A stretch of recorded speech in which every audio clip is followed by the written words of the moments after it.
dimanfaatkan. Okey. Hai, thank you kepada MC. Nama saya Ray.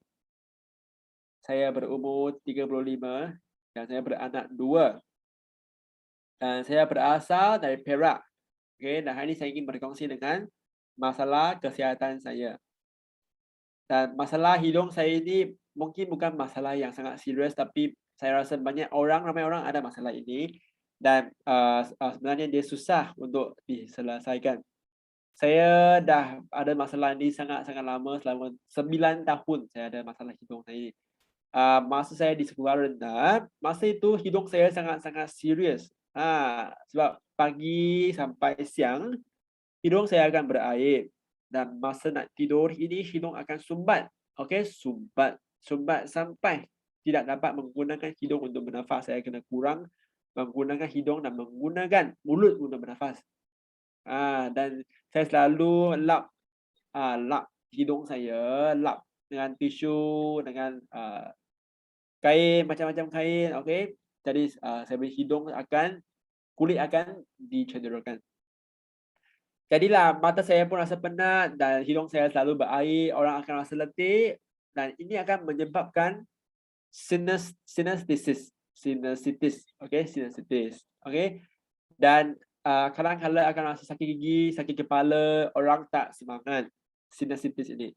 Dan saya paling ingatlah dalam masa exam, masa ujian, sebab dewan itu sangat-sangat senyap dan hanya sayalah yang membuatkan suara-suara hidung saya sangat kuat dan semua orang tahulah hidung saya sangat-sangat serius.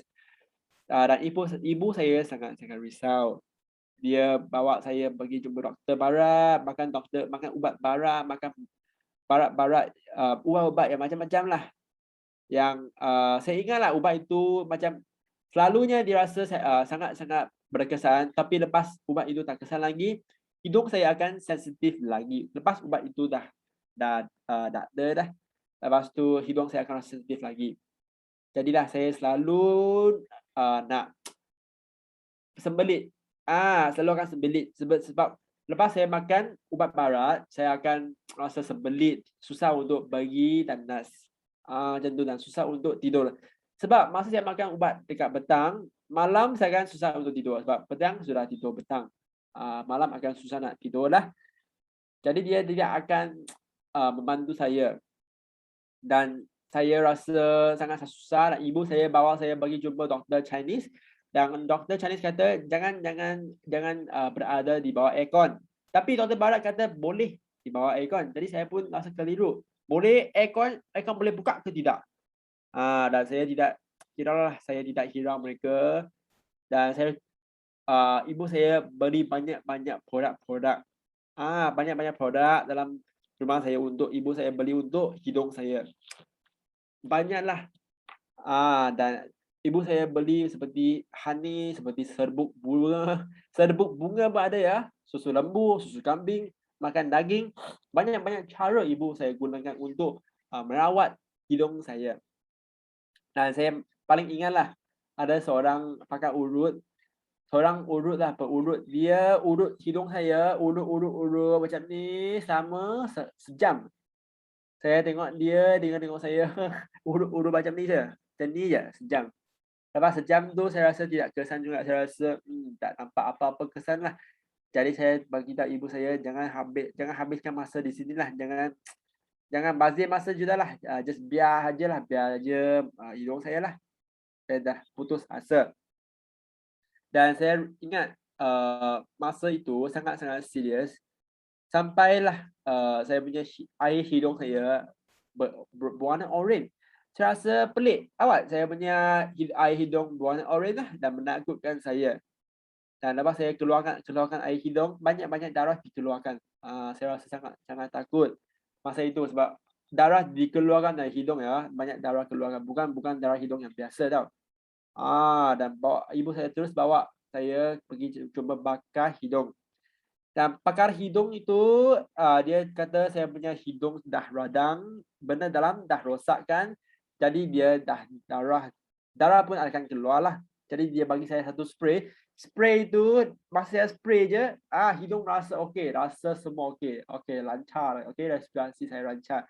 Tapi tidak boleh spray banyak. Sebab masa saya spray banyak ini, muka saya akan rasa sangat sakit spray itu. Okey.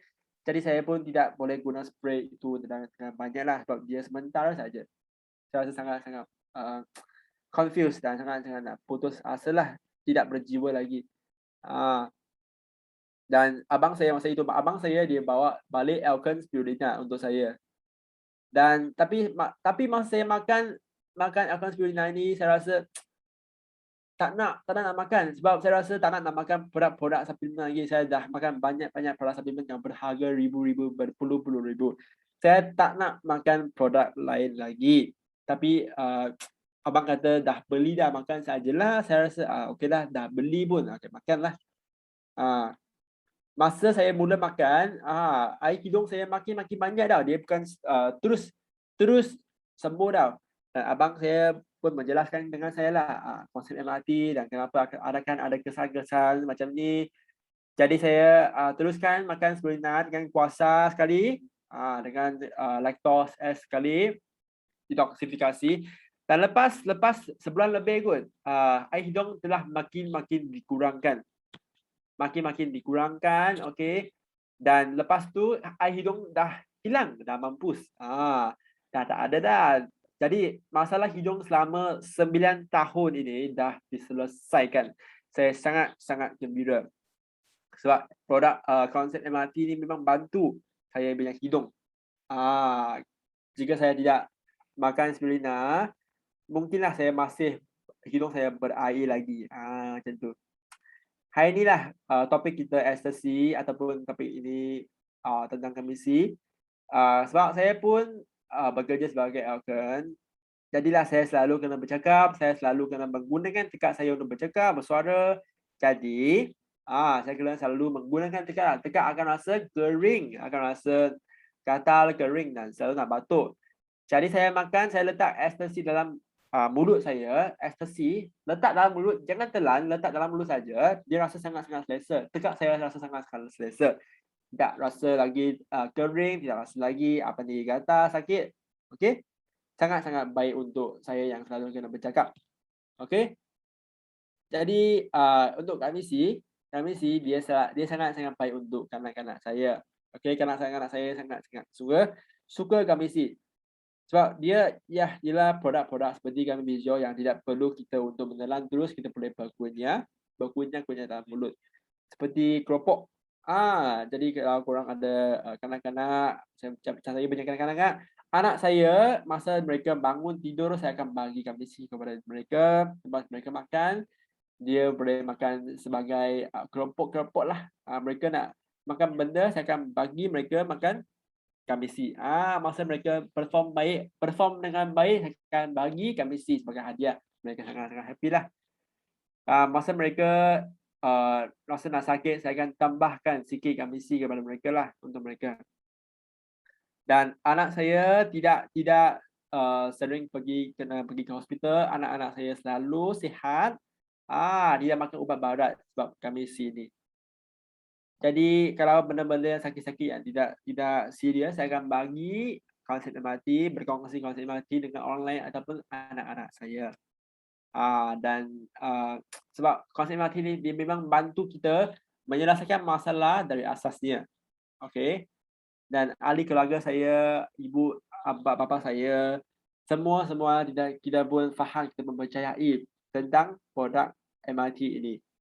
Dan saya rasa bersyukur kerana saya menemui Alkan yang dapat membantu sistem imun saya. Masa sebelum saya kahwin sampai saya ada beranak 2, saya banyak masalah kesihatan saya lah telah diselesaikan.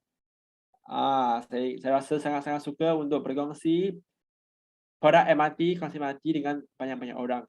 Jadilah masa ini kita kena jaga kesihatan ahli keluarga kita dan produk Alkan lah yang paling penting, yang paling best untuk dikongsikan dengan ahli keluarga kita untuk menjagakan kesihatan ahli keluarga kita. Okay, thank you kepada Alkan, thank you kepada konsep MRT yang dapat membolehkan ahli keluarga saya selalu dalam tahap kesihatan yang baik. Thank you Alkan, thank you. Saya harap saya membantu anda. Itu sahaja daripada saya. Sekian, terima kasih.